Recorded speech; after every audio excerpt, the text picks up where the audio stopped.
Welcome to the Vancouver Resource Investment Conference 2025. I'm here with me, Nick Hodge. How are you doing I'm doing very well, Gilbert. Happy New Year to you. Happy New Year to you too. So thank you for joining us again. We talked last year. We can touch upon some of the topics that we discussed before, but let's just focus on one thing first, because I know you've done quite a lot of research and work on the electric vehicles market. So maybe you can talk about more.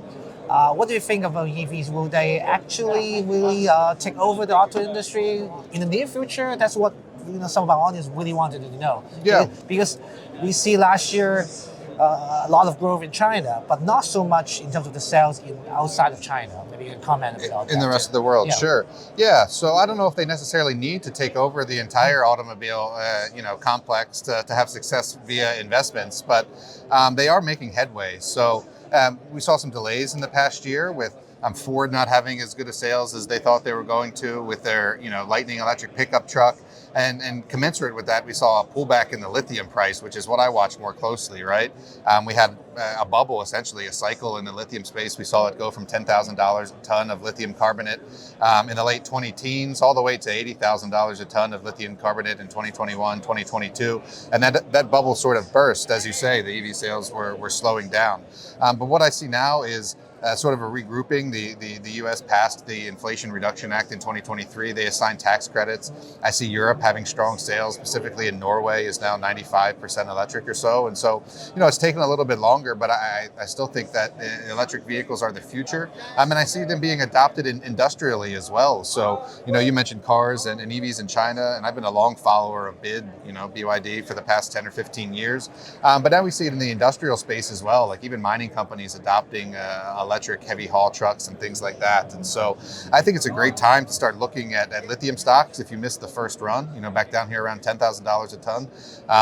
And I think they're going to have another run. The thing, if I'm going to keep talking, which I will do, is the thing I'm really getting interested in now is the tracking of these metals, right? So in 2027, the European Union is going to require a battery passport for the sale of electric vehicles, and Japan is requiring emissions data for battery metals. And as part of the Inflation Reduction Act that I just mentioned, the U.S. is requiring that the minerals that go in those batteries come from North American free trade agreements. And so I'm looking at companies that can track all these things, track the emissions profiles, and really shore up the supply chain for the electric battery metals. One of the companies I was presenting on was called MineHub, and they're doing this already for copper companies like Codelco and Sumitomo.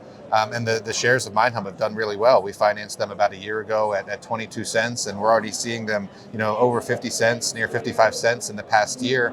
And a company called ABAX has taken 20% of them, which just has established a new nickel sulfate contract in Singapore that's physically deliverable, and they'll soon launch a lithium carbonate contract. And they're requiring some of this scope of data that I've just been saying in order for you to have your metals be physically deliverable via their contracts. So this is being mandated by countries, this is being mandated by metals exchanges, and now the onus is on these mining companies to get it done.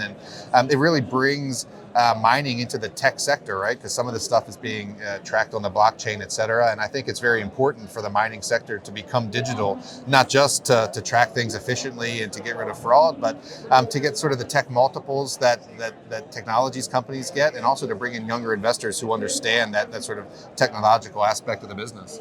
Great to hear. And you mentioned a bit about battery metals, lithium price. So what are we looking for this year? Is lithium still going to be low, or is any other battery metals that we should be paying attention to? Yeah, well, first of all, I think that the quality companies out there can do well at $10,000 a ton, right? We were early financiers and backers of Patriot Battery Metals, which is on to one of the best lithium deposits in the world, the Corvette project, or the formerly named Corvette project in Quebec. This morning, I was at a breakfast for Q2 Metals, which is on to also a world-class lithium discovery in Quebec called Cisco. And so even at $10,000 a ton, these companies are all right. And it's really separated the wheat from the chaff, if you will, because, in 2021 and 2022, these lithium companies, they were all running. Now it's really only the quality ones. And so I don't think lithium's going to stay at $10,000 for the whole year, but I don't think it's going to run all the way back to $80,000. I think, at $15,000 this year is a pretty good price target. And even any increase in the lithium price will bring eyeballs back into the sector, and I think give some buoyancy to these lithium stocks. We also talked a bit about some of the topics last year, besides battery metals, the recession fears. It didn't really happen last year, but actually the Fed cut quite a drastic rate near the end of the year, 50 points. Does it really signaling a recession is actually near? What's your thoughts on that? Yeah, no, I was in the recession camp in the previous years, but that has sort of passed us by now. What we're seeing now is sort of 2-3% GDP growth and about the same inflation, 2.5 or 3%. You got an incoming administration that's going to be pro-business, I think, and I don't see in the cards, certainly not until late in 2025 or 2026, any possibility of a recession materializing. So we'll see. You know, it sort of depends on some of the policies that come from this new administration. There's lots of talk of cutting government spending, which, you know, you got to be careful that you don't cut too deeply into the bone, right, and mess with the employment numbers and things. But to answer your question directly, no, I don't see recession on the horizon for the next 2 to 3 quarters. Okay, that's cool. And last year I also asked you what's your favorite metal, and you said gold, and gold stocks are going to do well last year, and indeed it did quite well for more of the established names, gold stocks. How about this year? What's your favorite metal this year, 2025? I'm glad I got it right. Gold certainly went to all-time record highs, the highest any human has ever seen it, above $2,800 an ounce. So I'm glad I got that call right. I think uranium is going to come back into favor this year. So like lithium, uranium ran to over $100 a pound in the past couple of years. It's pulled all the way back to 73. But in the past year since I've talked to you, Gilbert, we've had a ton of announcements in the nuclear space. Microsoft wants to go nuclear. Amazon wants to go nuclear. Meta wants to go nuclear. They need clean baseload electricity to power their data centers for AI. You know, crypto mining is very energy intensive, could benefit from nuclear energy. We're seeing a restart of 3 Mile Island.